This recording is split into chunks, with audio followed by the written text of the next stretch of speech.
Mas Deus é bom, amém?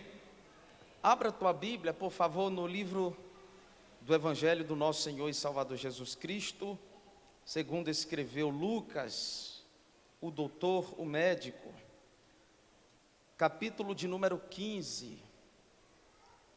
Deus abençoe nossos irmãos e amigos visitantes, que a mão do Senhor esteja repousando sobre a vida de vocês.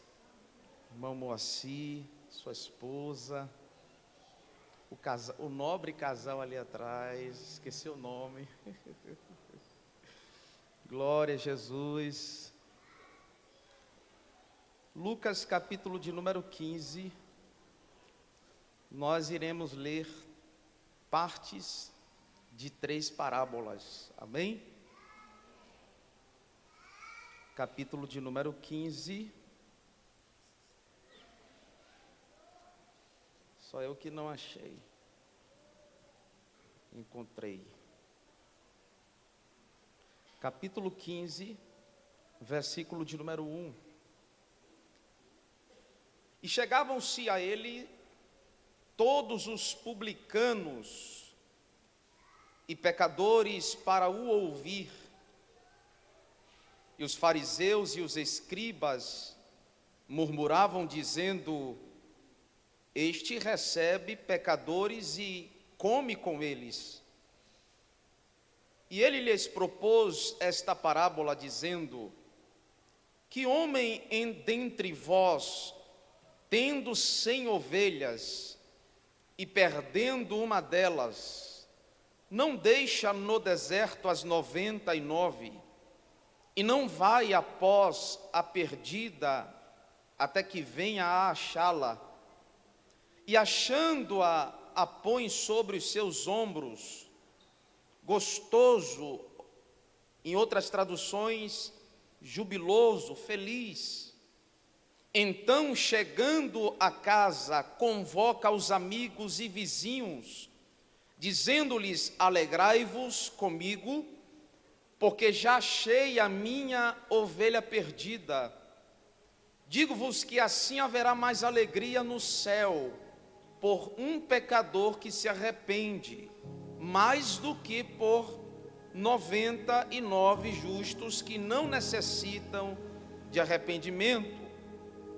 Versículo 8, outra parábola. Ou qual a mulher que, tendo 10 dracmas, se perder uma dracma, não acende a candeia, varre a casa e busca com diligência até a achar, e achando-a, convoca as amigas e vizinhas, dizendo: Alegrai-vos comigo, porque já achei a dracma perdida. Assim vos digo que há alegria diante dos anjos de Deus por um pecador que se arrepende. Terceira parábola, versículo 11. E disse: Um certo homem tinha 2 filhos, e o mais moço deles disse ao pai: Pai, dá-me a parte dos bens que me pertence. E ele repartiu por eles a fazenda. E poucos dias depois, o filho mais moço, ajuntando tudo, partiu para uma terra longínqua, e ali desperdiçou os seus bens, vivendo dissolutamente, de forma libertina, com devassidões. E havendo ele já gasto tudo, houve naquela terra uma grande fome, e começou a padecer necessidades. 15. E chegou-se a um dos cidadãos daquela terra, o qual o mandou para os seus campos a apacentar porcos, e desejava saciar o seu estômago com as bolotas que os porcos comiam, porém ninguém lhe dava nada. E tornando em si, disse: Quantos jornaleiros de meu pai têm abundância de pão, e eu aqui pereço de fome? Levantar-me-ei, irei ter com meu pai, e dir-lhe-ei: Pai, pequei contra o céu e perante ti, já não sou digno de ser chamado teu filho. faze-me como um dos teus jornaleiros. E levantando-se foi para o seu pai. Quando ainda estava longe, viu-o seu pai e se moveu de íntima compaixão, e correndo lançou-se-lhe ao pescoço e o beijou. E o filho lhe disse: pai, pequei contra o céu e perante ti, já não sou digno de ser chamado teu filho. Mas o pai disse aos seus servos: trazei depressa a melhor roupa, e vestiu, e ponde-lhe um anel na mão e alparcas nos pés, e trazei o bezerro cevado e matai-o. Então comamos e alegramo-nos, porque este meu filho estava morto e reviveu, tinha se perdido e foi achado. E comeram e começaram a alegrar-se. Pai, esta é a tua palavra, fala-nos ao coração, de modo que saiamos deste ambiente edificados por ela, em o nome de Jesus, amém. Há uma similaridade nas parábolas. Se você observar, as duas primeiras fala de alguém que vai em busca de algo de estimável valor. A terceira fala de algo de estimável valor, porém de alguém que fica aguardando, que fica esperando. Mas vai expressar para nós a mesma alegria daquilo que se havia perdido. A ovelha perdida, a dracma que estava perdida e foi achada, encontrada, e o filho pródigo que sai para o mundo afora e retorna para sua casa. O gozo, o prazer, a alegria que há dentro desses ambientes é o mesmo. Jesus está falando para fariseus, publicanos. Jesus está falando para a classe religiosa, que criticava-o quando sentava para comer com pecadores. Jesus, ele não transgrediu nenhuma das leis sequer. Ele cumpriu todas as leis. Só que Jesus fez um pouco mais. Os fariseus estabeleciam protocolos para lidar com pessoas enfermas. Jesus quebrava esses protocolos humanos. Os judeus não sentavam com pecadores, não tocavam em leprosos, não comia carne de porco. O judeu, ele cumpria uma série de regras, de leis da Torá. Citavam diversas vezes a lei mosaica, citavam diversas vezes aquilo que representava a referência no que tange o comportamento moral e espiritual. Mas Jesus, em diversas vezes, ele ia na contramão daquilo que era excedente religioso dos fariseus. Ele entrou na casa do publicano, Zaqueu, do cobrador de impostos. Ele sentava e conversava com mulheres. Ele sentou à beira do poço de Jacó, lá, indo próximo a Samaria, e falou com a mulher samaritana, meio-dia, deu-a de beber, libertou-a das suas limitações. Jesus foi na contramão da religiosidade da sua época. E Jesus fez muito mais do que simplesmente cumprir regras. Ele libertou cativos, ele sarou enfermos, ele deu vista a cegos, paralíticos andaram, surdos ouviram. Ele libertou uma geração inteira, e por sua libertação outras foram alcançadas. Pessoas que eram fora do seu âmbito geográfico alcançaram a graça por causa da atitude de Jesus. Porque os discípulos também, por sua vez, foram e pregaram. Ele falou lá, ele deixou a ordem, e Lucas reverberou em Atos capítulo 1, versículo 8: ser-me-eis testemunha em Jerusalém, Judeia, Samaria, confins da terra.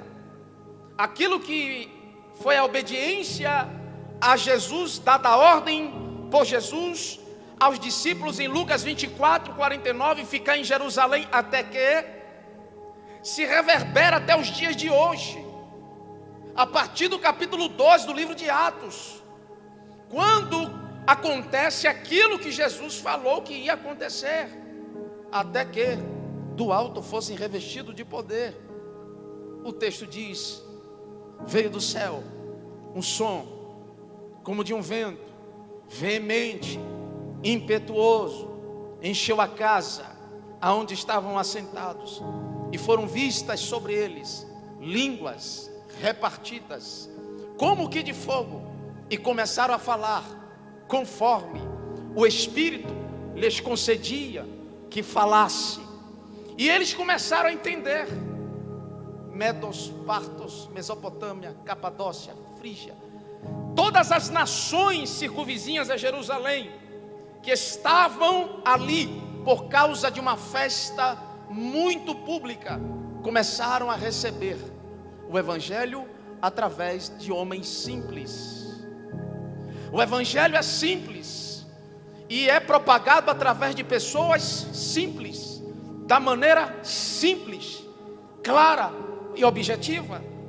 E era justamente isso aqui que deixava os fariseus, os religiosos, totalmente atribulados, se é que eu posso usar essa expressão, porque Jesus sentou com pecadores. Jesus chegou a falar: o que contamina não é o que entra, mas é o que sai. Não era sentar e comer com eles, mas o que você fala.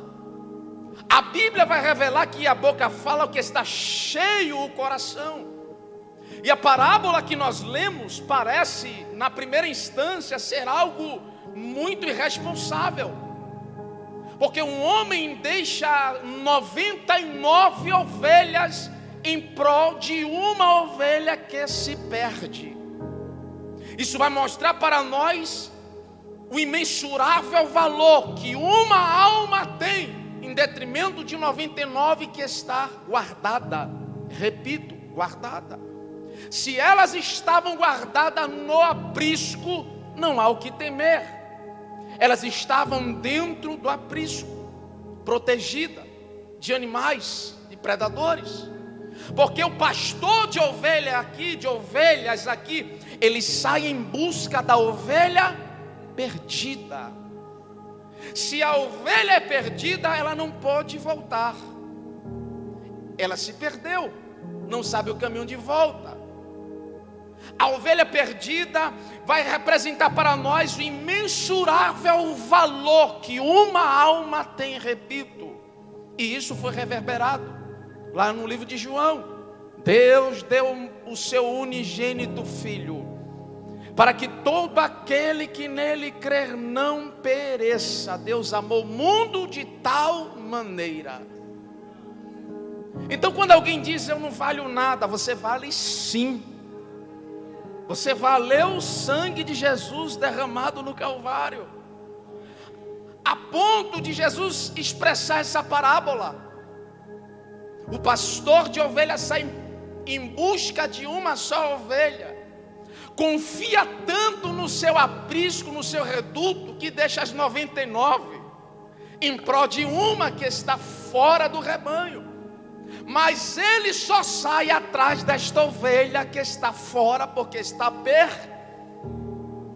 Alguém que está perdido pode voltar?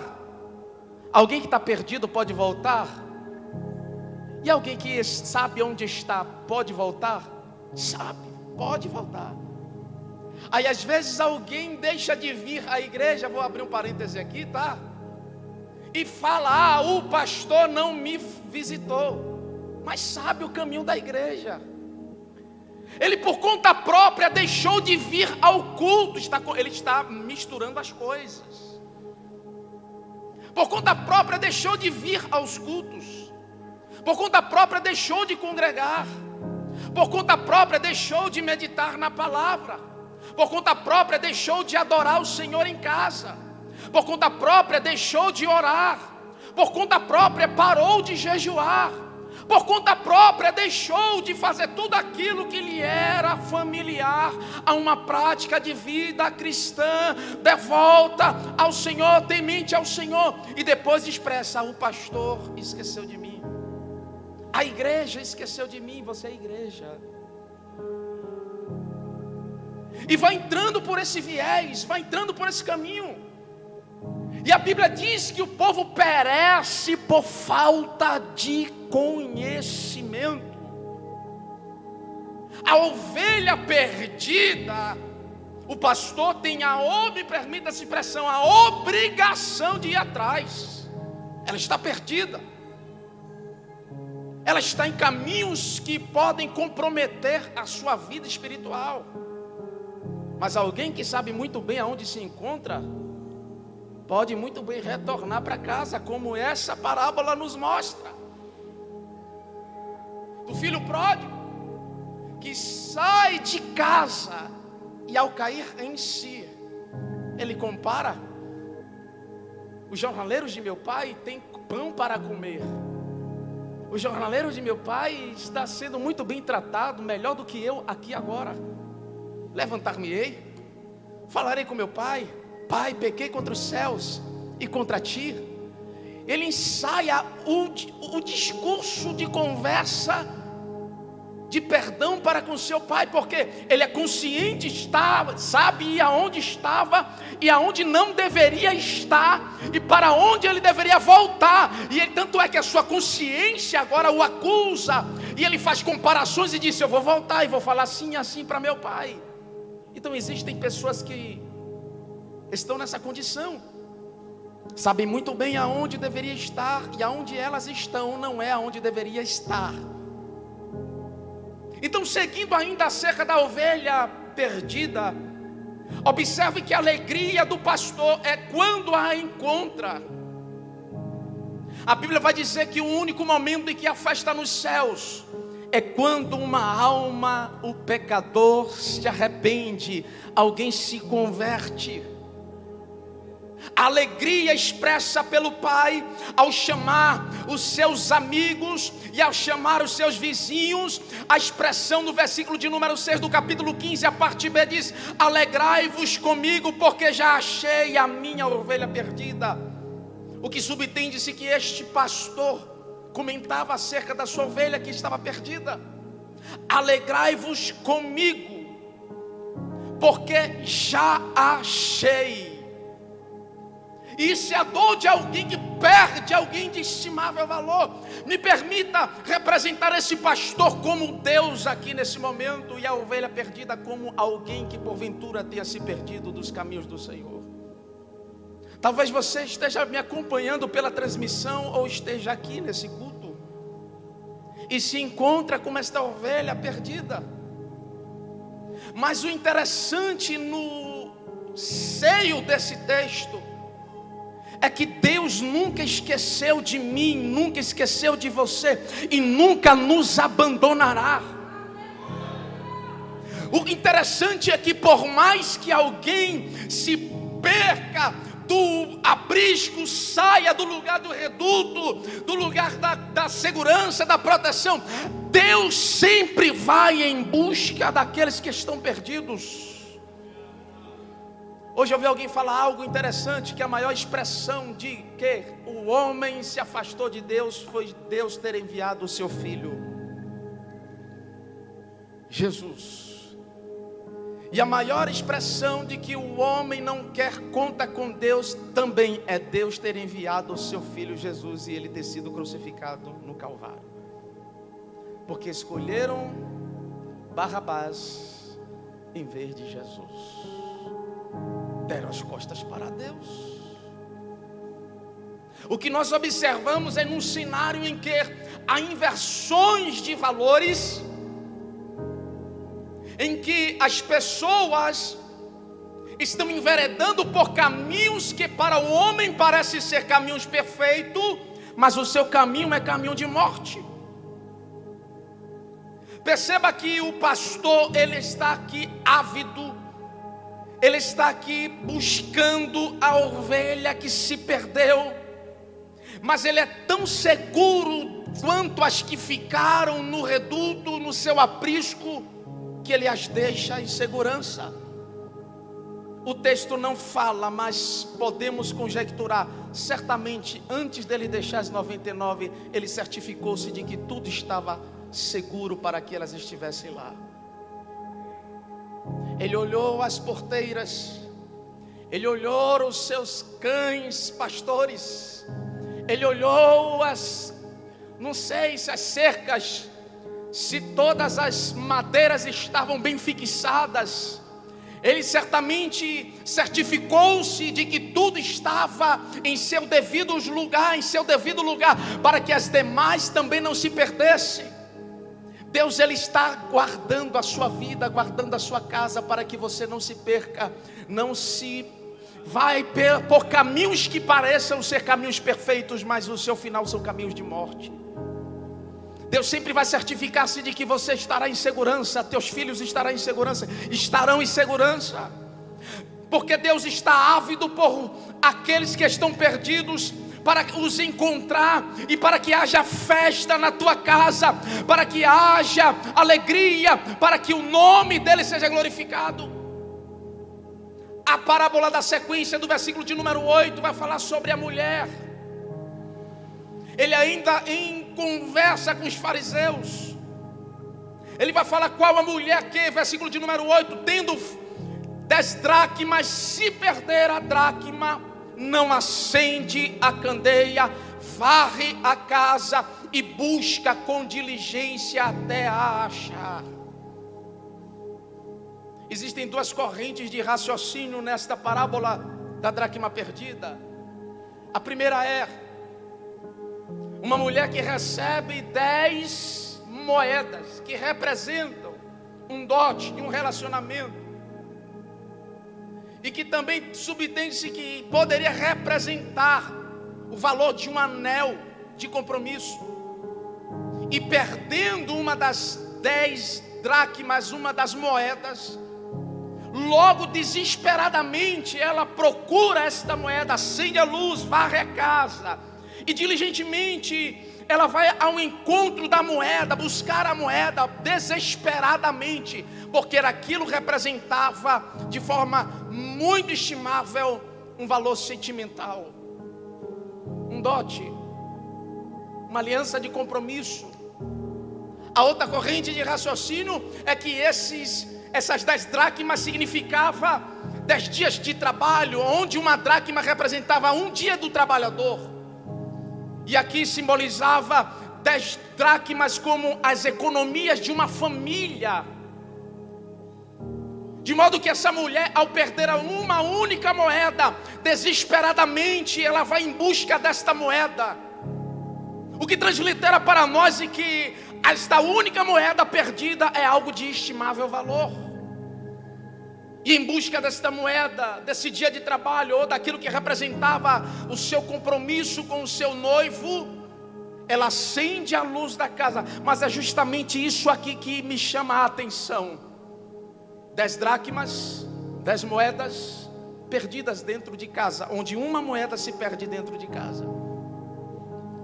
O que me chamou a atenção é que quando as luzes estão apagadas, as coisas ficam complicadas de se encontrar. O que me chama a atenção e aguça os teus ouvidos é que muitos de nós estamos perdendo valores dentro de nossos lares. E esta mulher vai ávida por encontrar um valor que seria muito estimável por ela, que significava muito para ela. Eu não sei se significava a economia do trabalho, ou o resultado de um dia de trabalho, ou aquilo que representava a aliança de um compromisso, mas esta mulher preocupou-se em achar. E estamos vivendo em dias em que pessoas estão perdendo valores estimáveis dentro de casa, porque a luz já se apagou lá. E a primeira coisa que eu quero trazer aqui para você é: acenda a luz dentro da sua casa. A Bíblia vai dizer que nós somos sal da terra e luz no mundo. De que modo nós iremos iluminar se a nossa candeia, se a nossa lamparina estar apagada? Esta mulher desesperadamente acende a luz, varre a casa e busca com diligência até achar. Eu vou transliterar isso aqui, eu vou trocar em miúdos. Certamente ela busca desesperadamente, incansavelmente, até encontrar aquilo que perdeu. Ela não parou enquanto não encontrava. Tanto é que o que representa esse desespero dela em ter encontrado, essa alegria dela em ter encontrado, é que ela chama amigas e vizinhos. E aqui o texto faz distinção. Isso é interessante. Tanto da ovelha perdida quanto da dracma perdida, o pastor chama amigos e vizinhos, e a mulher chama amigos e vizinhos. O que é que tem a ver isso, pastor? É que Deus faz questão de que quando a alegria chegue na tua casa, todos vejam, tanto amigos quanto pessoas estranhas. Porque Deus é o mais interessado em trazer ou proporcionar na sua casa, nas quatro paredes do seu lar, a felicidade, a alegria, o sorriso, o gozo, o prazer. Só que é necessário você reacender a luz. Olha para quem está do seu lado e diga: vamos acender a luz. Talvez a luz que apagou foi a luz da oração. Aonde não há oração, a chama se apaga. Aonde não há meditação da palavra, a chama se apaga. Aonde não há consagração de vida, a chama se apaga. E talvez o que esteja faltando lá é acender a luz. Por esse motivo, alguns valores estão se perdendo. Percebe que esta mulher agora varre a sua casa. Ela começa diligentemente buscar o valor que havia se perdido, pois representava algo de estimável valor para si. E você precisa despertar para esse momento da sua vida. Acender a luz, varrer a casa. E é claro que eu falo numa linguagem simbólica aqui nessa noite. Buscar com diligência aquilo que se perdeu. Está na hora de você despertar, de nós despertarmos. Porque Deus não quer que nenhum se perca. Talvez seja uma filha, um filho que está se perdendo, e você percebe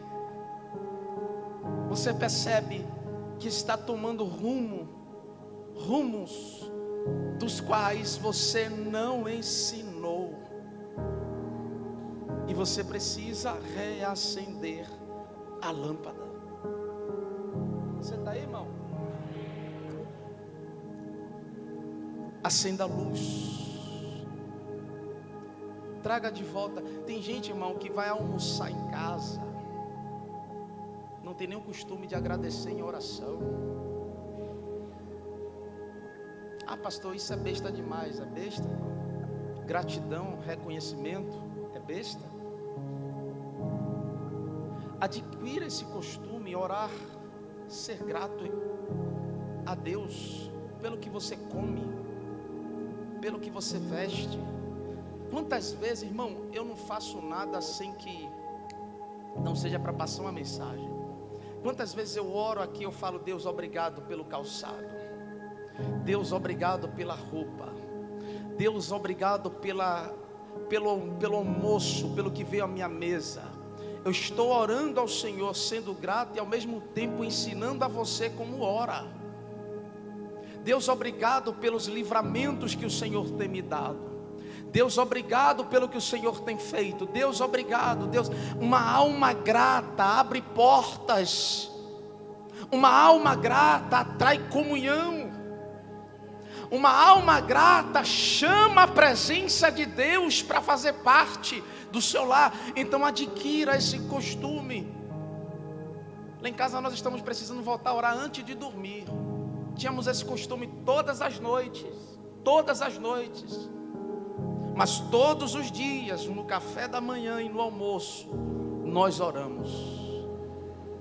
No mínimo, irmão, ser grato pelo pão que você pega, porque teve gente que nem um pão pôde pegar hoje. Teve gente que nem um calçado pôs no pé.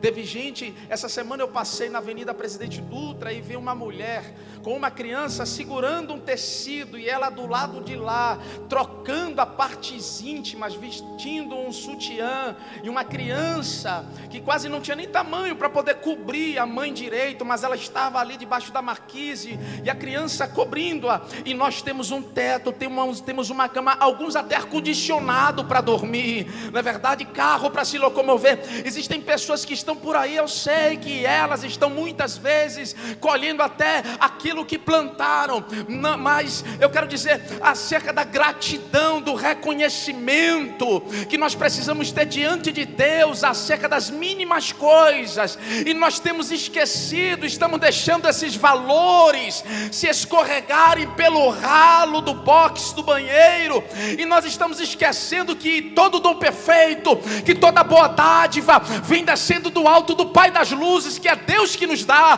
que é Deus que abençoa, que é Deus que dá largura, que é Deus que dá crescimento, que é Deus que dá prosperidade, e nas mínimas coisas a gente vai se passando desde enquanto deveríamos reconhecer que vem de Deus. Você está aí, irmão? Está na hora de reacender a luz. Acende a luz da tua casa. Desperta para o que você está desatento, para o que nós estamos desatentos. Costumes simples que hoje nós estamos de forma grotesca, estamos atropelando, estamos deixando passar. Isso aqui representa valores, algo que se perdeu, algo de suma importância. Foi uma moeda, mas representava a completude das 10. Foi uma moeda, poderia ser insignificante para alguém. Foi uma ovelha, poderia ser insignificante. O que é uma ovelha em detrimento de 99 que ficou guardada? Só foi uma. Mas assim que de forma sorrateira os valores vão se perdendo, você perde um hoje, perde 2 amanhã, perde o terceiro, perde o quarto. Quando você perceber, já perdeu o rebanho inteiro, já perdeu tudo, não restou mais nada. Perdeu a primeira moeda, perdeu a segunda. O ambiente vai ficando agradável, vai se acostumando com a luz que se apagou, vai se acostumando com a sujeira que está sobre o quarto, sobre a mesa, sobre a sala, vai se acostumando com a sujeira ao seu redor, vai se acostumando com a desorganização ao seu redor, e sorrateiramente você vai perdendo. Perdeu uma moeda, perdeu a segunda moeda, perdeu a terceira moeda, e as coisas vão ficando cômodas, e você não mexe, não se move, e você vai se adaptando a este ambiente que vai se formando por causa da sua negligência. É sobre isso. Não é quanto se perdeu, mas o quanto você está se transformando para um caminho que pode ser muitas vezes irreversível.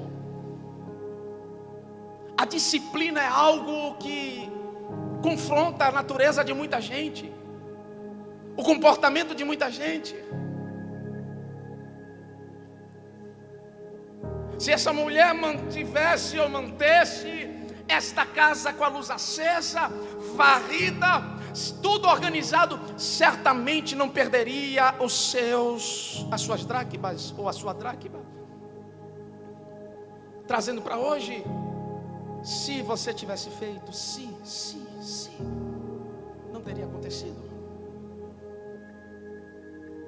A gente precisa se policiar em muitas questões que à primeira instância parecem ser coisas simples, pífias, coisas que não têm nenhum estimável valor, mas de que de forma sorrateiras vão abrindo precedentes para coisas significantes em nossas vidas.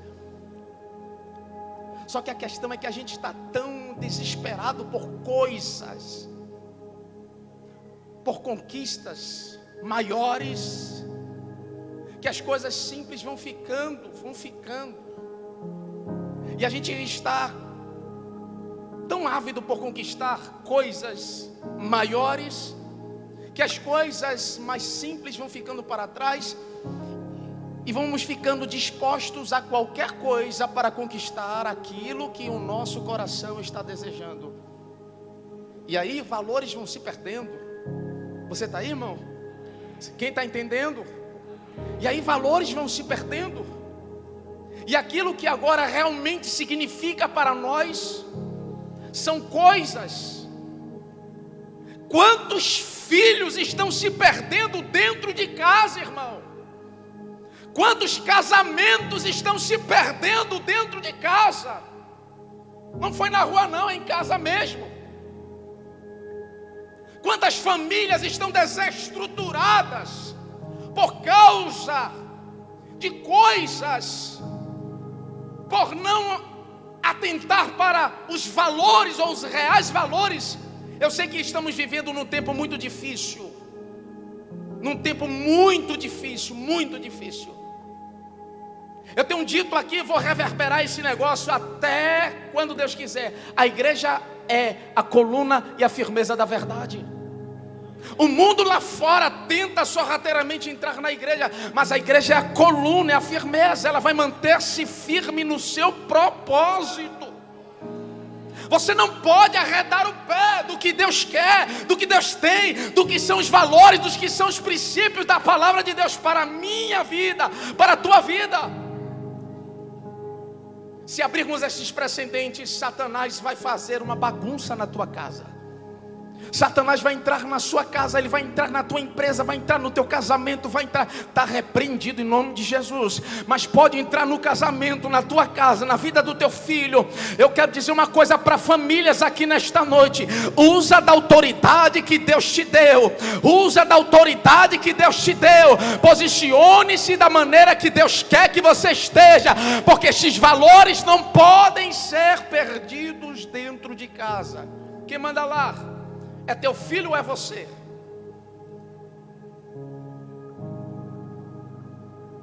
Eu vou dizer uma coisa, viu, irmão? Vou dizer uma coisa aqui para vocês. E nós estamos vivendo num tempo de uma garotada de cangote grosso. Irmão. A inversão dos valores do casamento, da criação dos filhos. Inverteram tudo. Filho mandando em pai e mãe, mulher mandando no marido, parece que não tem homem dentro de casa. E aí o que sobra é mulher que não quer casar mais, e homem que não quer casar mais, mulher que não quer ter mais filho, prefere ter um pet dentro de casa do que ter um filho. E a Bíblia diz que filho é bênção, é herança. Que sociedade é essa que a gente está vivendo? Que o mundo está influenciando aqui dentro. O mundo está conseguindo, já entrou na igreja.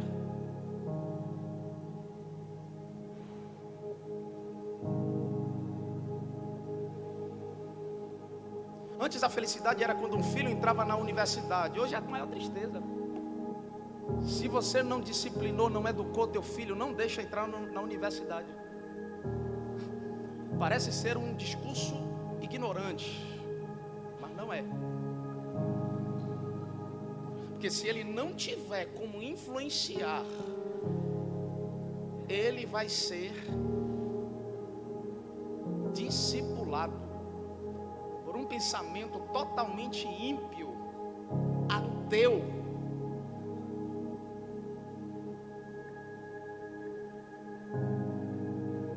Aí a Bíblia diz: ensina a criança no caminho que deve andar. E eu vou dizer uma coisa para você aqui, viu? Talvez você esteja até aqui balançando a cabeça, mas em casa está totalmente igual ao que eu estou falando aqui.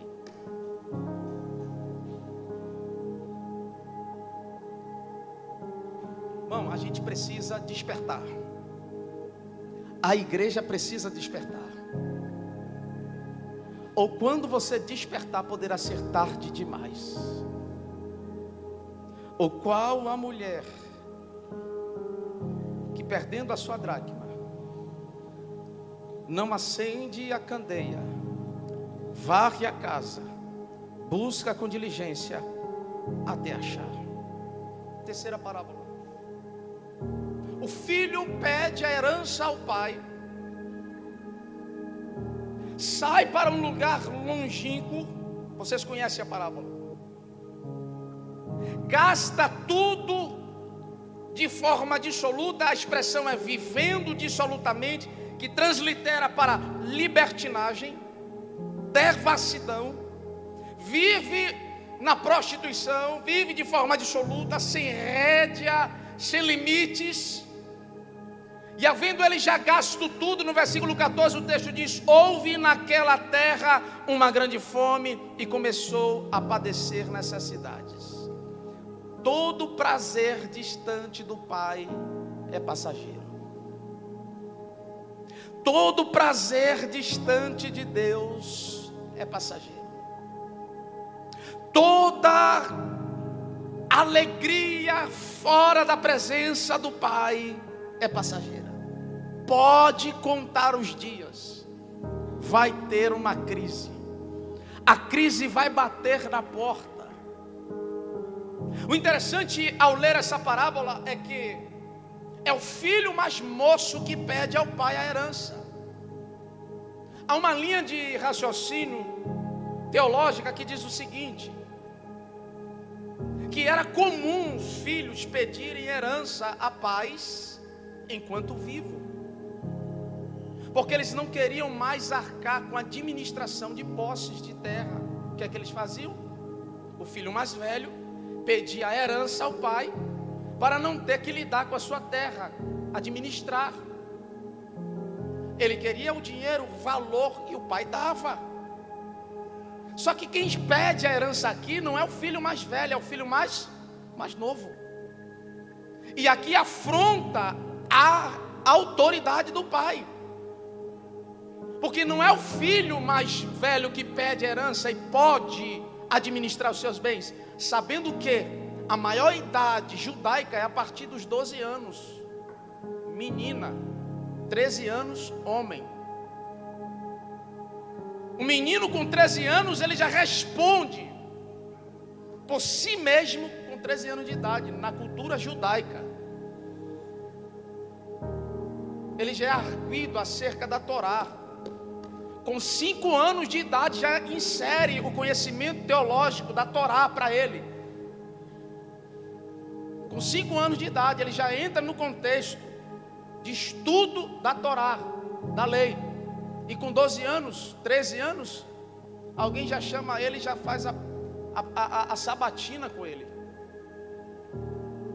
E aqui o pai está dando a herança ao filho mais moço, que sai e gasta tudo irresponsavelmente. Vai transliterar para a gente também a imaturidade. Ele vai viver de forma dissoluta, libertina, em devassidões, gastando tudo que o pai deu para ele. E o texto vai dizer: veio a crise, veio a fome. Ele estava numa região longínqua. E o texto vai dizer que aquela região criava-se porcos. Criava-se porcos, ele dava de comer aos porcos. E lembrou, no versículo de número 17, o texto vai dizer: e tornando em si, caindo em si, disse: quantos jornaleiros de meu pai têm abundância de pão, e eu aqui pereço de fome. Perceba que ele cai em si, mas não é o momento da transformação dele. Ele cai em si, mas ele compara o seu momento atual com aqueles que eram seus funcionários, porque era funcionário de seu pai, era funcionário dele. Quantos jornaleiros de meu pai têm abundância de pão, e eu, olha a comparação, e eu aqui. Então ainda não havia a crise que ele estava enfrentando fora da presença do pai, sem dinheiro no bolso, sem ter como gastar, viver a vida que queria viver, porque a crise, o conflito interno bate justamente depois de ter vivido a vida que queria viver, enquanto não vivia perto do pai. Há caminhos que para o homem parecem ser perfeitos, mas o seu final é caminho de... Ele só saiu da presença do pai porque o que ele queria viver, ele não podia viver na presença do pai. Mas depois que tudo que ele viveu fora da presença do pai, do que ele queria viver afastado da presença do pai, por terminar, ele deseja voltar. Só desejou voltar porque terminou o dinheiro que tinha na mão. E quantas pessoas só voltam para a igreja porque acabou a forma de viver como vivia lá fora. E não se trata disso. Não se tratam de conquistas, de um novo carro, de um novo emprego, de uma promoção na empresa. Não se trata disso. Se trata de um encontro com o Pai. Porque não acontece aqui nesse ato momento, quando ele cai em si, quando a sua consciência pesa, em comparar-se com os jornaleiros de seu pai, e ele vai afirmando, e eu aqui comendo, desejando as bolotas dos porcos. Olha a comparação. A comparação do filho mais jovem é justamente essa, no versículo de número 17. E eu aqui pereço de fome, os jornaleiros de meu pai estão lá em abundância de pão, mas eu estou aqui. Ou seja, a crise ainda não bateu, a crise existencial de quem de fato ele era ainda não havia acontecido, mas acontece aqui no versículo de número... Deixa eu ver aqui o versículo de número 20, versículo de número 20. O texto vai dizer: e levantando-se foi para seu pai. Quando ainda estava longe, viu-o seu pai. O pai viu ele. Viu o seu pai e se moveu de íntima compaixão, e correndo lançou-se-lhe ao pescoço e o beijou. O que subtende-se que o pai estava esperando. Ele sai de casa, ele sai debaixo da guarda, da tutela do pai, mas é o pai que está esperando ele voltar. Ele volta, e o pai viu-o de longe, e sai ao seu encontro.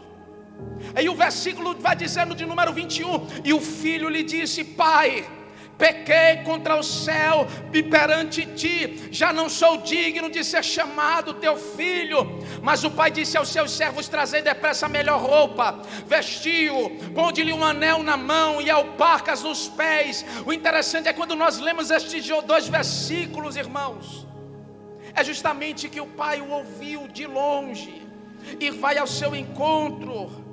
E ele havia ensaiado, dizendo: eu vou falar, vou levantar-me e vou dizer a meu pai: pai, pequei contra o céu e pequei contra o Senhor. Enquanto ele estava afastado, ele diz: quantos jornaleiros de meu pai têm abundância de pão e eu aqui. Mas é justamente quando ele vê o pai de longe, aguardando ele, esperando ele, e vem ao seu encontro e o abraça, a Bíblia vai dizer que o pai interrompe a sua fala e manda trazer-lhe uma roupa, anéis e sandálias para colocar a seus pés. Deus está nos aguardando. Deus sempre vai estar de braços abertos. O pai sempre vai estar na postura de reconciliar a comunhão, de trazer a comunhão com o filho. Por mais que o filho afastado esteja dizendo: não mais, o pai vai me aceitar, o pai está chateado, o pai está assim, está assado. Não, Deus está de braços abertos para receber. Deus está de braços abertos para estender as mãos. Deus está de braços abertos para perdoar. O pai está aguardando. E eu fico conjecturando isso na minha mente. Imagina o pai na porta da fazenda, aguardando o retorno do filho, ansioso por sua volta, ávido todos os dias. Não está escrito, mas eu penso na virada da tarde para a noite, esperando o seu filho despontar na esquina e vir ao seu encontro. E quantas pessoas que se afastam da igreja, e saem da igreja, saem do redil, saem do aprisco, por perder valores, se sentem envergonhados em retornar, se sentem envergonhados em voltar para a presença de Deus, porque na verdade o que acontece é isso: está com vergonha, a mente acusa, Satanás acusa, envergonha-se de Deus, envergonha-se da igreja, envergonha-se do pastor, envergonha-se dos irmãos, e por causa do orgulho, por causa da vergonha, por causa da vaidade, não retornam mais para a casa do Pai.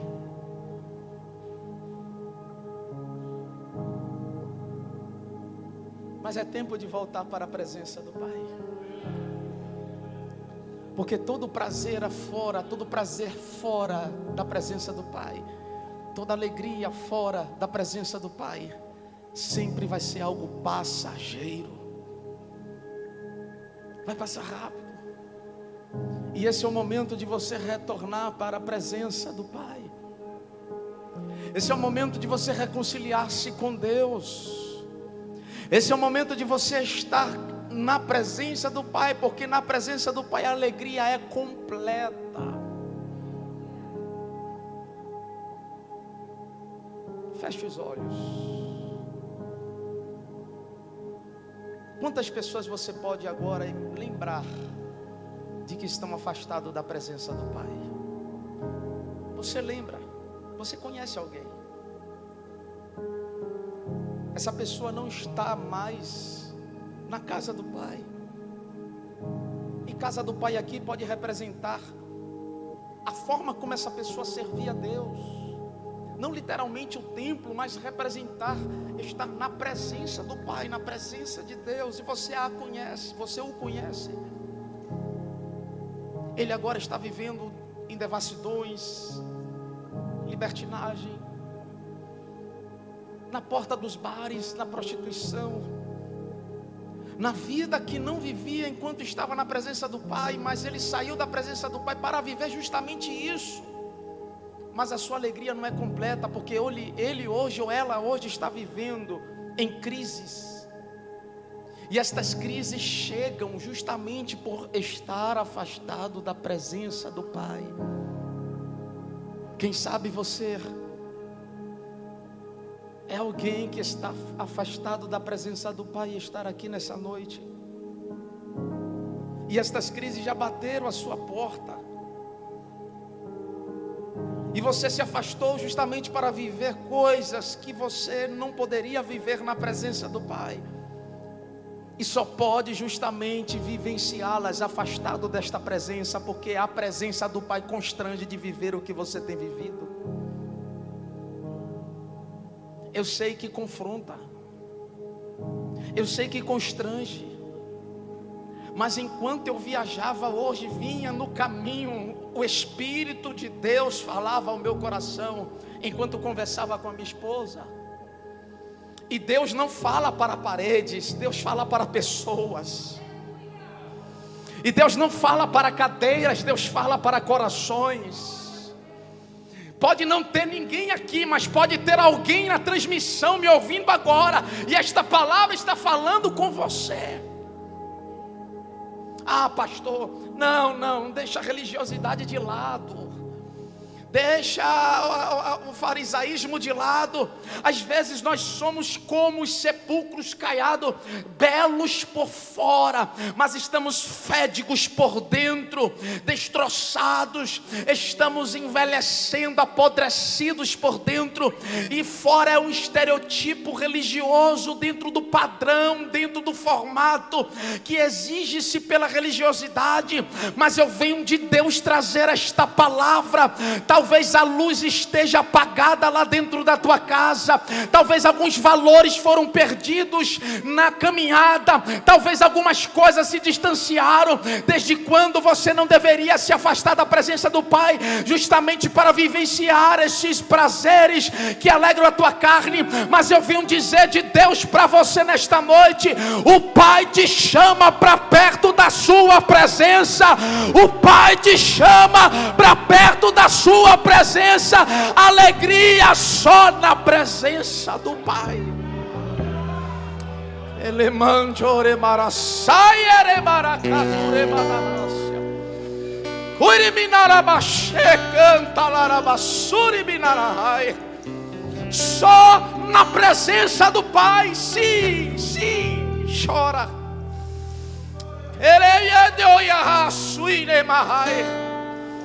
Ah, pastor, não estou orando mais como eu orava. Eu sinto o desejo de orar, mas não tenho mais força. Eu sinto o desejo de ler a palavra, mas não tenho força. Já caminhei para distante demais da presença do Pai. A consciência já apertou. Mas eu venho de Deus dizer para alguém aqui nesta noite: o Pai está na porta, aguardando você vir com teu discurso. Sim, você disse: levantar-me-ei e terei com o Pai, e falarei para o Pai. Pequei contra o céu, pequei contra o Senhor. Sim, mas o Pai tem sandália para você, o Pai tem roupa nova para você, o Pai tem anel para colocar no teu dedo. Ele levanta quem cai, quem tropeça. O cair é do homem, mas o levantar é de Deus.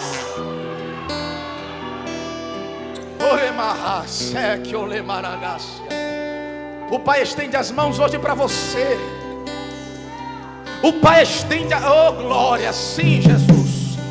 O Pai diz para alguém aqui: é tempo de acender a luz porque apagou. É tempo de varrer a casa porque está suja. É tempo de buscar com diligência os valores que se perderam. Aproveita, se levanta, acende a luz, varre a casa e busca incansavelmente, porque aquele que bate abre-se-vos-á, aquele que procura acha, aquele que pede recebe. Qual é o pai que, tendo pedido filho, pão ele vai dar pedra? Deus não é homem para que minta, e nem filho de homem para que se arrependa. Glória. Valores que foram perdidos, e você precisa de uma postura a partir de hoje. Você precisa de um posicionamento a partir de hoje. Volta a orar lá, rapaz. Volta a orar lá, moça. Que olha, volta, chama a família para oração, vá. Chama a família para consagração, chama.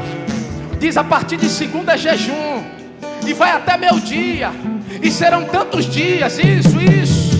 Chama para o... Eu sei que pesa, eu sei que você perdeu o crédito, perdeu a moral está lá embaixo, ela não vai respeitar a sua ordem. Mas a partir do primeiro dia, do segundo dia, do terceiro dia, do quarto dia, ela vai ver o teu comportamento, ele vai ver o teu comportamento, vai perceber que você tomou uma postura, que está falando sério.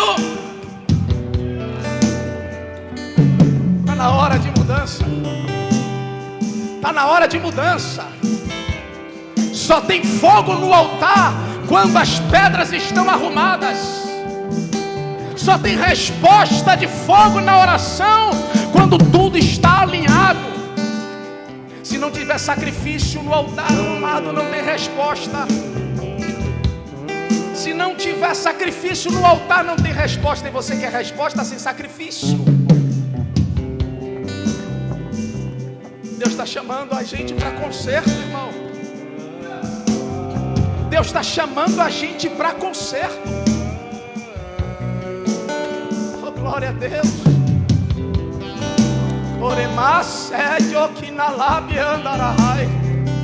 Deus está chamando a gente para conserto.